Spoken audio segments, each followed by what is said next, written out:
माझ्या शाळेचे नाव महात्मा गांधी विद्यालय वाघोली आहे. माझे तालुका मोहोळ, जिल्हा सोलापूर. माझे नाव आर्या मुकुंद पाटील. माझे नाव पूजा अमोल साखरे. माझे नाव तृप्ती भैरवनाथ अंकुशराव. माझे नाव वैष्णव बंडू भिंगे. माझे नाव प्रसाद महादेव वाले. आता मी या मॉडेलचे विश्लेषण तुम्हाला सांगणार आहे. या मॉडेलचे नाव आहे कचऱ्यापासून बनवलेला हातपंखा. हा हातपंखा सहजपणे हाताळता येणारा आणि सर्वत्र कोठेही नेता येणारा आहे.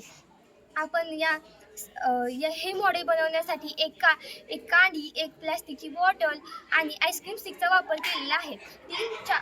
4 आईस्क्रीमचे पाते वापरले आहेत आणि एक स्टिक वापरून आतमधून स्टिक बॉटलच्या बाहेर काढलेली आहे आणि अशा प्रकारे हे मॉडेल तयार होते. आता या मॉडेलचे उपयोग पाहूया. हे मॉडेल कुठेही आपण घेऊन जाऊ शकतो आणि हे मॉडेल कोणत्याही बॅटरीशिवाय आणि कोणत्याही ऊर्जेशिवाय चालते. त्यामुळे हे मॉडेल खूप उपयोगाचे आहे.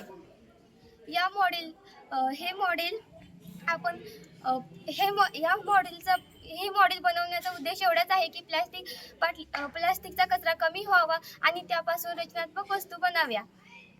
धन्यवाद. धन्यवाद.